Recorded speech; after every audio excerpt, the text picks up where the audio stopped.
WhatsApp guys, आज हम देखने वाले हैं कैसे बना बिहार इंडिया का सबसे पिछड़ा राज्य, बिहार स्टोरी। तो वीडियो काफी इंटरेस्टिंग होगी। आरजे ऑनर का फनतंत्र का एपिसोड है, तो देखते हैं पूरी वीडियो। अगर आप चैनल पर नए हो तो प्लीज सब्सक्राइब और वीडियो कर दे लाइक। 1 2 3 गो। दोस्तों, एक जमाना था जब दुनिया भारत को सोने की चिड़िया कहती थी और उस चिड़िया का दिमाग था Bihar. Is anyone really safe in Patna? Nalanda, Vikramshila जैसे विश्वविख्यात विश्वविद्यालय बिहार में थे, जहां से नॉलेज का जो प्रकाश था वो पूरे एशिया में फैलता था। Yes. आज का बिहार जब किसी से पूछो तो जवाब मिलता है बेरोजगारी, माइग्रेशन और जंगल राज। क्या हुआ इस राज्य को, कहां चूक गए हम? जंगल राज तो बहुत ज्यादा हुआ।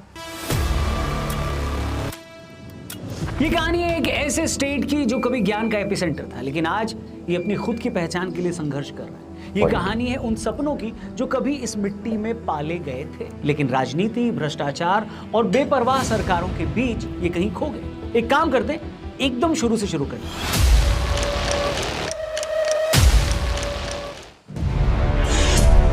Part 1, ancient Bihar, the knowledge 2500 साल पहले जब दुनिया के कई हिस्सों में अंधकार था और अज्ञानता थी, बिहार एक ऐसा प्रदेश था जहां ज्ञान, धर्म और दर्शन का प्रकाश था। नालंदा यूनिवर्सिटी, जहां से चाइना के बड़े बड़े स्कॉलर्स वहां पर सीखने आए। ये एक ऐसा कैंपस था जिसमें 9 स्टोरी लाइब्रेरी थी।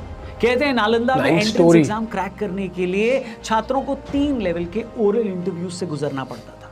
ये सिर्फ एजुकेशन नहीं, एक सिविलाइजेशनल मॉडल था। विक्रमशिला यूनिवर्सिटी गंगा के किनारे तंत्र और फिलोसॉफी का सेंटर थी। आर्यभट्ट ने यहाँ से एस्ट्रोनॉमी और मैथमेटिक्स में ऐसे सिद्धांत दिए जो आज नासा तक पढ़ाता है। चाणक्य यहीं से थे जिन्होंने अर्थशास्त्र लिखा और मौर्य साम्राज्य की नींव। पाटलिपुत्र भारत का पहला पॉलिटिकल कैपिटल था। गौतम बुद्ध और महावीर यहीं से अपना धर्म उन्होंने फैलाया। अनेक फॉरेन डिग्नेटरीज, यात्री और स्कॉलर्स ने ये लिखा है। आज भी अगर देखें ना, साइंस और मैथ्स के टीचर जब बख्तियार खिलजी ने नालंदा बिहार से होते हैं तो सिर्फ इमारतें नहीं, एक सभ्यता की मेमोरी भी खो गई। दोस्तों सोचिए, एक लाइब्रेरी जिसमें 9 मंजिलें थी, जहां 9 मिलियन से ज्यादा पुस्तकें थी, जहां चाइना से लेकर तिब्बत तक के स्टूडेंट्स पढ़ने आते थे, उसको जलाना। खिलजी सिर्फ एक हिस्टोरिकल कैरेक्टर नहीं, वो एक मिसाल है कि कैसे आक्रमण सिर्फ शास्त्रों से नहीं, संस्कृति को मिटाकर भी होता है। नालंदा जलाना एक लाइब्रेरी को नहीं, एक सिविलाइजेशन को जलाना। सवाल उठता है कि क्या आज भी लोग खिलजी की सोच से प्रभावित हैं? Unfortunately yes. कुछ एक्सट्रीमिस्ट ग्रुप्स या सोशल मीडिया वॉरियर्स इनडायरेक्टली ऐसे इन्वेडर्स को ग्लोरीफाई करते हैं। उसको विक्टोरियस कांग्रेस या स्ट्रॉन्ग रूलर्स के रूप में दिखाया जाता है। इनफैक्ट एक बार पटना के एक कॉलेज में एक डिबेट हुई। टॉपिक था बख्तियार खिलजी, अ लेजेंड और अ क्रिमिनल। वहां एक स्टूडेंट खड़े होकर कहता है कि उन्होंने तो, यानी खिलजी ने तो सिर्फ लैंड एक्सपांड किया था, इसीलिए जला दिया। ज्ञान तो बाद में भी अर्जित कर लिया जाता। तब एक प्रोफेसर ने जवाब दिया कि भूखे को रोटी मिल जाती है, लेकिन अगर उसका दिमाग जला दिया जाए तो वो रोटी बना भी नहीं पाता। आप बताइए, क्या ऐसे लोगों के नाम पर हमारे शहरों के, रेलवे स्टेशन के या सड़कों के नाम होने चाहिए? क्या ऐसे इतिहास को स्कूलों में पढ़ाया जाना चाहिए, या फिर उसे एक फुटनोट बना देना चाहिए? काफी चीजें चेंज कर रहे हैं। जो भी हो, आपकी राय कमेंट करके जरूर बताएं। आगे बढ़ते हैं।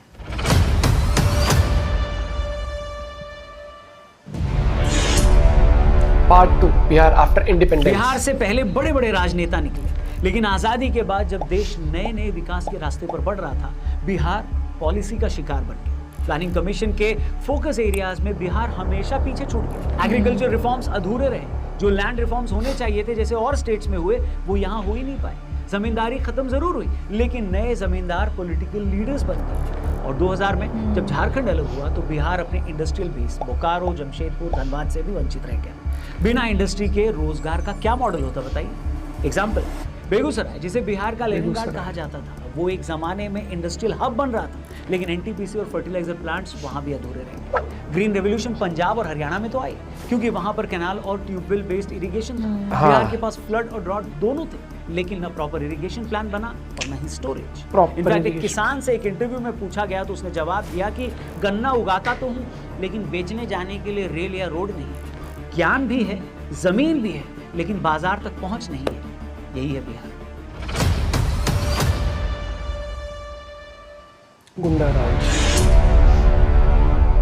पॉलिटिकल। हालांकि आगे चलकर जेपी मूवमेंट ने बिहार को राजनीति के एपिसेंटर में ला दिया। ये एक ऐसी क्रांति थी जो नेशनल बन गई। पटना यूनिवर्सिटी, मगध यूनिवर्सिटी जैसे कैंपसेस प्रोटेस्ट ग्राउंड बन गए। जेपी ने कहा था कि यह आंदोलन सिर्फ इंदिरा गांधी के खिलाफ नहीं है, पर पूरी व्यवस्था के खिलाफ। इस आंदोलन में लालू, नीतीश, रामविलास पासवान, सुशील मोदी जैसे कई नए चेहरे निकले।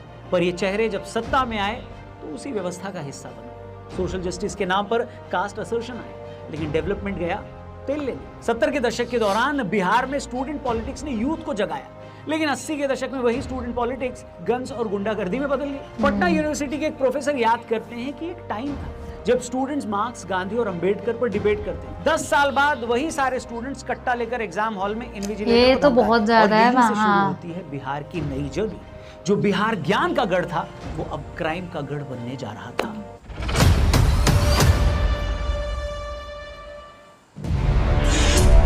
Part 4, Bihar India's wild west. 90s का Bihar India's wild west. 90s का बिहार एक ऐसा दौर था जहां लोगों ने जंगल राज का असली मतलब देखा, सुना और समझा। जब पूरे देश में लिबरलाइजेशन हो रहा था, नए नए स्कूल कॉलेजेस खुल रहे थे, आईटी सेक्टर्स बढ़ रहे थे, तब बिहार का हाल अलग ही कहानी कह रहा था। यहाँ न सिर्फ क्राइम अपने पीक पर था, बल्कि एजुकेशन सिस्टम भी कोलैप्स के किनारे पर खड़ा था। सबसे पहले बात करते हैं क्राइम की। 90 के दशक में बिहार किडनैपिंग कैपिटल के नाम से मशहूर हो गया था। डॉक्टर्स, इंजीनियर्स, बिजनेसमैन, स्कूल का प्रिंसिपल, किसी को भी उठवा लेना आम बात। ये सिर्फ पैसा कमाने का जरिया नहीं था, एक नई पैरेलल इकोनॉमी बन चुकी थी। रैंसम इंडस्ट्री काफी ऑर्गेनाइज थी वहां। कुछ माफिया और पॉलिटिशियंस मिलकर इसे चला रहे थे, और हाँ, ये सब खुलेआम हो रहा था। सबसे बड़ी प्रॉब्लम ये थी, किसी रिपोर्टर ने पटना में एक मिठाई वाले से जब पूछा कि भैया गुंडागर्दी कैसी है यहाँ पर, तो उसका जवाब आया कि भैया गुंडा टैक्स हमारे यहाँ अलग होता है, लड्डू 10 रुपए का और हफ्ता 15 रुपए। सिवान, मधेपुरा, बेगूसराय, गया, पटना, हर जगह कुछ ना कुछ होता था। शहाबुद्दीन जैसों के नाम सुनते ही लोग कांप जाते थे। उसके इलाके में पुलिस भी बिना परमिशन के नहीं जाती थी। स्कूल के बच्चे तक ये जानते थे कि किस नेता के पास कौन सा कट्टा है। और जब लॉ एंड ऑर्डर फेल होता है ना दोस्तों, तो पता है सबसे पहले नुकसान किस चीज का होता है? शिक्षा का। 90s के दौरान बिहार के स्कूल्स और कॉलेजेस लिटरली जंगल बन गए थे। क्लासेस चलती नहीं थी, प्रोफेसर्स को सैलरी मिलती नहीं थी, और स्टूडेंट्स एग्जाम हॉल में डंडे लेकर घुसते थे। यूनिवर्सिटी का रिजल्ट 4-4 साल बाद आता था, और एडमिशन के लिए सिफारिश चाहिए होती थी। पटना यूनिवर्सिटी, जो एक जमाने में ऑक्सफोर्ड ऑफ द ईस्ट माना जाता था, उसके हॉस्टल्स गुंडों का अड्डा बन गए। पॉलिटिकल पार्टीज ने स्टूडेंट यूनियंस को अपना एक्सटेंशन बना दिया। कास्ट बेस्ड ग्रुपिज्म और गोलीबाजी आम बात थी, जैसे क्लासरूम नहीं बैटलफील्ड हो। उस समय बिहार के स्टूडेंट्स का करियर का फॉर्मूला एकदम सिंपल था। पहला, या तो पॉलिटिक्स में जाओ, दूसरा, या माइग्रेशन करो, दिल्ली, मुंबई, कोलकाता पढ़ाई के लिए जाओ, या फिर तीसरा, सरकारी नौकरी के सपने देखो, जो कभी आती नहीं। और उस जमाने में पेरेंट्स का क्या सपना था अपने बच्चों के लिए? बस यही कि बस बच्चा घर से बाहर कहीं पढ़ने चला जाए और बाहर सेटल हो जाए। यानी आयरनी देखिए, जिस राज्य ने नालंदा और विक्रमशिला जैसी यूनिवर्सिटीज दी थी दुनिया को, वो आज ये सोचते हैं कि बच्चे बाहर पढ़ने आते थे लोग। कलकत्ता जैसे बड़े शहरों में जाना पड़ता था, रूम रेंट पे लेना पड़ता था, और उन्हें बिहारी कहकर ट्रोल किया जाता था। 90s ने बिहार के एक पूरे जनरेशन का सपना तोड़ा, एजुकेशन से लेकर डिग्निटी तक, और ये सब हुआ गवर्नेंस के नाम पर जोक पर। आज भी जब कोई बिहारी स्टूडेंट सक्सेसफुल होता है ना, तो वो सिर्फ अपने दम पर सक्सेसफुल होता है, क्योंकि सिस्टम ने तो 90 के दशक में ही उसका हाथ छोड़ दिया। लेकिन उसके बाद क्या हुआ?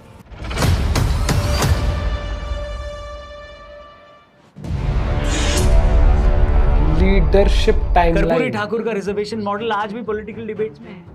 लालू ने बैकवर्ड क्लास को आवाज तो दी, लेकिन डेवलपमेंट कॉम्प्रोमाइज हो गया। राबड़ी देवी एक होम मेकर से सीएम बनी, जो कि एक पॉलिटिकल जुगाड़ था। नीतीश कुमार ने सुशासन दिया, रोड्स, इलेक्ट्रिसिटी और स्कूल ड्रेस स्कीम, ये सब लागू किया, भरोसा जीता जनता का। लेकिन उनका कांस्टेंट पार्टी स्विचिंग, कभी बीजेपी कभी महागठबंधन, उनकी इमेज को तोड़ता गया। जनता का यही कहना है बिहार में कि हमारे यहाँ नेताओं में टैलेंट तो है, लेकिन लॉन्ग टर्म विजन की कमी है। हर सीएम अपने वोटर बेस के लिए काम करता है, बिहार के लिए कौनो नेता काम नहीं करता।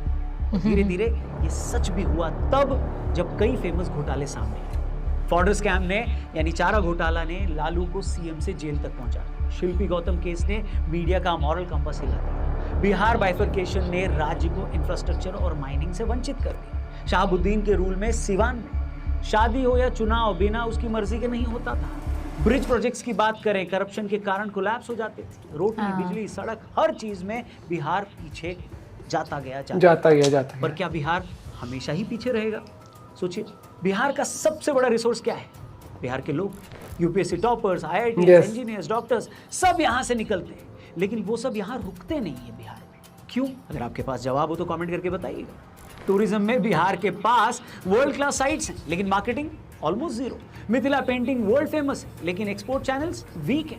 हैंडलूम और फूड प्रोसेसिंग में इन्वेस्टमेंट आ सकता है लेकिन पॉलिसी अनस्टेबल है। यानी बिहार को इस वक्त एक नया इकोनॉमिक मॉडल चाहिए जहां डिस्ट्रीब्यूटेड इंडस्ट्रियल क्लस्टर्स हो, एग्रो प्रोसेसिंग हब्स हो, यूथ स्किलिंग प्रोग्राम्स हो और बॉर्डर ट्रेड फैसिलिटेशन। ओवरऑल एक रिवैम्प करना पड़ेगा। ज्यादा फैंसी वर्ड्स नहीं लग रहे हैं दोस्तों। हर स्टेट की, हर राज्य की कोई ना कोई बड़ी प्रॉब्लम होती है। जैसे या तो किसी राज्य में रोजगार एक समस्या है, कहीं माइग्रेशन है, कहीं महंगाई है, कहीं एजुकेशन क्वालिटी है, किसी राज्य में हेल्थ केयर या इंफ्रास्ट्रक्चर एकदम पंचर हुआ है। लेकिन बिहार की बात करें तो कुछ हद तक ये सारी प्रॉब्लम्स एक साथ अभी बिहार में है और कई सालों से। लेकिन इस प्रॉब्लम का सोल्यूशन किसके पास है? जवाब इसका मेरे पास तो नहीं है। आपके पास हो तो कमेंट करके जरूर बताना। प्लस प्लीज किसी नेता नगरी का नाम कमेंट सेक्शन में मत लिखना कि फलाने आ जाएंगे तो बिहार सुधर जाएगा, प्लीज। हाँ।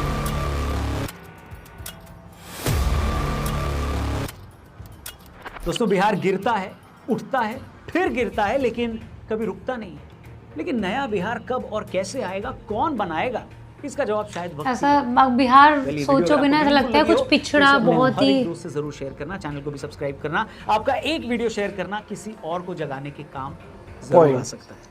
फिलहाल के लिए इतना ही, जल्दी मिलते हैं आपसे। अपना ख्याल रखिए। जय हिंद, वंदे मातरम। क्योंकि अगर आज भी देखोगे ना इतने IAS IPS example, you have to take an example, you have to do case study. Case study कैसे होती है? उत्तर प्रदेश को एक टाइम पे क्राइम में कितना भाई साहब कहा जाता था कि क्राइम हो रहा है, यहाँ पर रात को लड़कियां निकल नहीं सकती थी, बहुत चीजें होती, सेफ्टी वाले मेजर्स थे। आज मैं यहाँ पर इन जनरल कहूंगा कि नेता कोई भी हो, एग्जाम्पल अभी योगी जी की गवर्नमेंट है, मैं कह रहा हूँ कि योगी जी को भी अगर आप बोलते, जैसे आज उन्होंने किसी नेता का नाम मत लेना, तो मैं कहता हूँ कि वो भी छोड़, एक गवर्नमेंट की बात करते चलो। अब जो गवर्नमेंट है उससे कुछ सीख सकते हैं कि इस गवर्नमेंट ने किस तरीके से लॉ एंड ऑर्डर मेंटेन किया, किस तरीके से प्रोजेक्ट आ रहा है, फिल्म सिटी बन रही है यहाँ पर, इंफ्रास्ट्रक्चर बढ़िया हो रहा है, फैसिलिटीज इतनी अच्छी हो रही है यहाँ पर। आप ये देखो कि अगर कोई खेती बाड़ी भी करता है तो वो अपना सामान पहुंचा सकता है फैक्ट्री। और वहाँ ये चीज है, जैसे स्कूल मतलब कॉलेजेस जो है ना, यूनिवर्सिटी वगैरह, कितनी गजब रही है वहाँ पे ये है, गुंडाई बहुत ज्यादा रहती है यूनिवर्सिटी वगैरह में वहाँ पे। और अगर ऐसा नहीं है कि अगर देखोगे इतने पढ़े लिखे, मैं ये तो बोल रही हूँ, इतने IAS IPS तुम देखोगे बिहार से निकल के आते हैं। बहुत हमारे खुद के मैथ्स टीचर, साइंस टीचर जो है 90% ऐसा होता है, मतलब मैं जैसे सुन कि वो बिहार से होते थे। जो यूनिवर्सिटी में जो प्रोफेसर्स भी होते हैं बिहार से होते हैं इतने, और अच्छे खासे उस पे। मुझे लगता है कि हाँ, हम पता है अभी भी ये जैसे आप देखोगे दिल्ली NCR थोड़ा डेवलप ज्यादा क्यों हो रहा है, मुंबई डेवलप क्यों हो रहा है, ये कास्टिज्म से ऊपर निकल चुके हैं, देखना डिस्क्रिमिनेशन से ऊपर निकल चुके हैं। जैसे लोग बिहार से लोग काम पे निकल रहे हैं। और मुझे लगता है कि हमें राजनीति जो हो रही है ना, मुझे लगता है ठीक है, लेकिन लोगों को समझना पड़ेगा कि हमें नेता चाहिए और अकाउंटेबल चाहिए कि भैया डेवलपमेंट हो हमारे लिए। आप ये नहीं समझ रहे हो, ये जो रोड बन रहे हैं, नितिन गडकरी जो काम कर रहे हैं, इंफ्रास्ट्रक्चर जो सुधार रहे हैं, वो उसका फायदा लोगों को ही मिल रहा है। जहां उनका सामान फैक्ट्रीज तक, मान लो कोई भाई जो अगर मान लो कोई खेती बाड़ी करता है, किसी का छोटा सा फार्म है एग्जांपल, वहां पर वो टमाटर उगाता है, वो टमाटर फैक्ट्री तक पहुंचा सकता है जल्दी, हर एक चीज सड़ेगी नहीं, वो चीज बहुत सारी चीजें। इतनी दूर क्यों जाना, जहाँ हम बैठे हैं अभी प्रेजेंट, जो ये है क्या बना है पीछे पूरा एलिवेटेड जो है, कितना कभी अगर पुराना उस टाइम पे देखता था ना, वो पूरा जाम, और ये क्योंकि यहाँ तो रोड थी नहीं। रोजगार में कितना फर्क पड़ता है लोगों को। एग्जांपल, जिस रास्ते को आपको रोज ट्रेवल करके आप 40 मिनट 50 मिनट लगती है, या 1.5 घंटा जहाँ से आपको ट्रैफिक में फंस के जाते हो, आपकी अगर वहीं आधा घंटा भी कम हो जाए तो रोजगार के ऑप्शन भी बढ़ जाते हैं, ईज ऑफ कम्युनिकेशन भी हो जाता है आप लोग के। तो बहुत सारी चीजें जिनके ऊपर, क्योंकि करप्शन के बहुत मामले आ जाते हैं यार, वो पुल गिर रहे, कितने मामले तो अपने सामने आ चुके हैं इस चीज में। आप अपना पॉइंट भी शेयर कर सकते हो, और क्या एक सोच बदलनी पड़ेगी, मुझे लगता है आप भी अपना राय पेश कर सकते हो। बाकी मिलते हैं वीडियो के साथ, बाय बाय, टेक केयर।